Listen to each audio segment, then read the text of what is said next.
very interested in that one. And I'll tell you why. The way I got into investments, definitely, especially if it's you can be a non-accredited investor, $2,500 minimum investment. That works for my crowd. And let me explain why. I do a lot of things, and yes, I go and buy businesses. 3 years ago, I was homeless, man. I don't know if you've watched any of my videos or any of that. I spent most of my life in federal prison. Yeah, I spent most of my life in federal prison for, hang on, let me explain. Growing weed in mushrooms in my 20s. Here in Texas. Permian Basin? Sure. Well, yes. As a matter of fact, I was right out of Odessa and everything else, and I grew directly for the dispensaries in the states that were legal. It just happened to be that once the states started legalizing, they could not meet the demand. So they would reach out to small scale farmers and say, "Hey, would you be willing to grow for us, and we'll take care of everything, pay you X amount of dollars per whatever." And it worked really, really well. Anyhow, that was in the 20s. I'm 40s now. Whole nother deal. But when I came home, I didn't know what in the heck to do professionally, because I'd been in business all my life, but can't go into that. That was a whole nother thing. So what are we going to do? Don't get me wrong. I've also owned many other businesses throughout that time, marketing companies and whatnot during that time period. But that's how I made my money, was doing that. I was curious while you were doing time, how much time you did. Oh, it was off and on. That's the whole thing. It was off and on because the way they keep you in the system. You do your time, you come home, you're on some sort of little thing. They put you through 2 or 3 years worth of programming. If you miss a class, you're going back for a year or two. You're going to come back home, do it again. And it was a long process. It was a bunch of years. It was most of my 20s, some of my earlier 30s. And so it was a series of starting over. Coming home, build something new, get in trouble, get a divorce, and they call the cops and say, "Hey, he's smoking weed." Next thing you know, you're going back for a year or two. Dumb shit like that, That was the whole point. Is I was always working to build something legit and good. Just happens to be that when you're going through the system, you're going through the system. Fortunately, that's not an issue anymore, and hadn't been for quite some time. So, nothing but up from there. Good. Well, congrats on getting through that and becoming what you are today.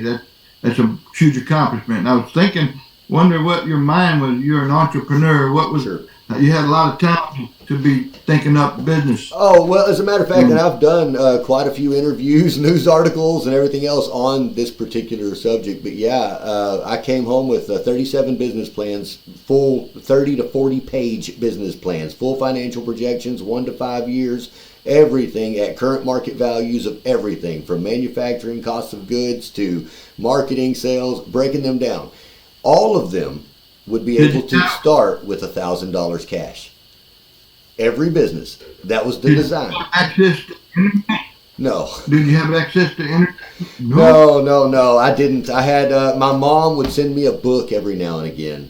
I had a girlfriend at the time that would send some stuff through email. They did have an email messaging service that was like a text-based thing. It's kind of a crazy deal, but she would send messages periodically so that I could get certain information. I'd say, "Hey, can you give me all the information you can find on Google from this?"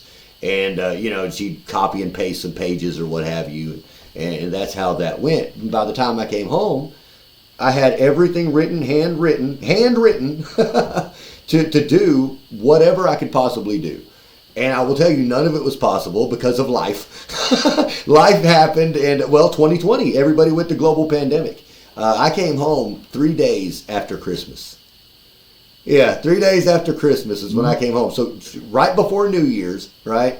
And then we go into global pandemic 1 month later. Yeah, 1 month later. So there was no possible way for me to go and do anything. I didn't have a house. I didn't have a home. I didn't have friends, fans, family, nothing.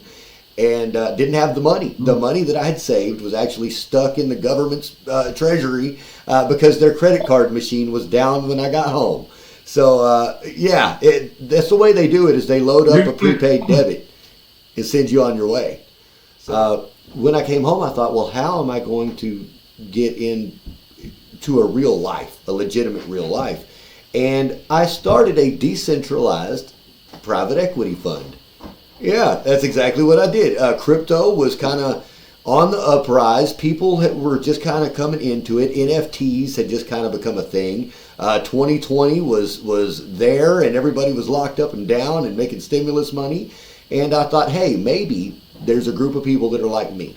Regular people who make a regular income, who, if they could put together a little bit at a time, over a little bit of a time, then we'll be able to go do big things, right? Thing is, that's not legal in the United States unless you're an accredited investor or one of your little 35 members that you can be of an unaccredited investor or whatever for a Reg D. So anyway, I thought, well, how am I going to do this? So I wanted to do a global enterprise and make that available. So we created an NFT project is what it was. It was called the Rich Wolf Club.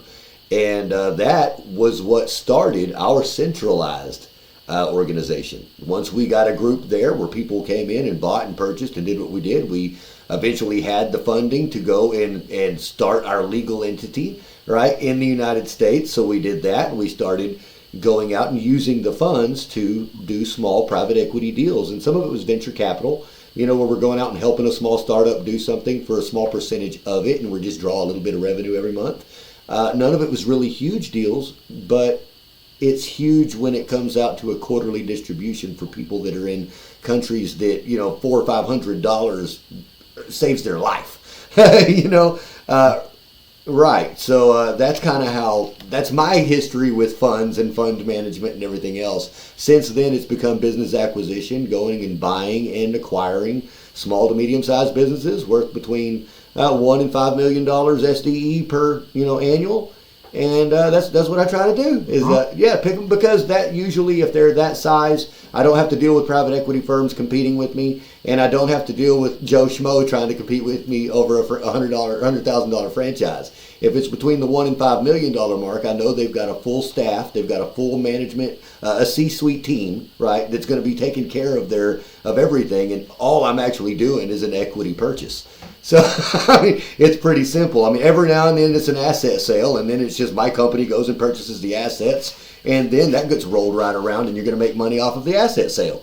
So, either way, that's pretty well what I do in this space. So, yes, I would love for you to send me some information on all of your funds, right? But especially this one, because my crowd are the people who that's what they've got, $2,500, $3,000, $5,000. They don't have more than that.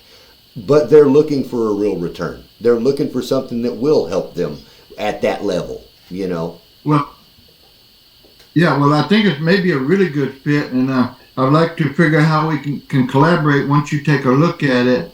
The returns are of 12% pref and equity ownership in the real estate, so sure, it's a pretty big upside.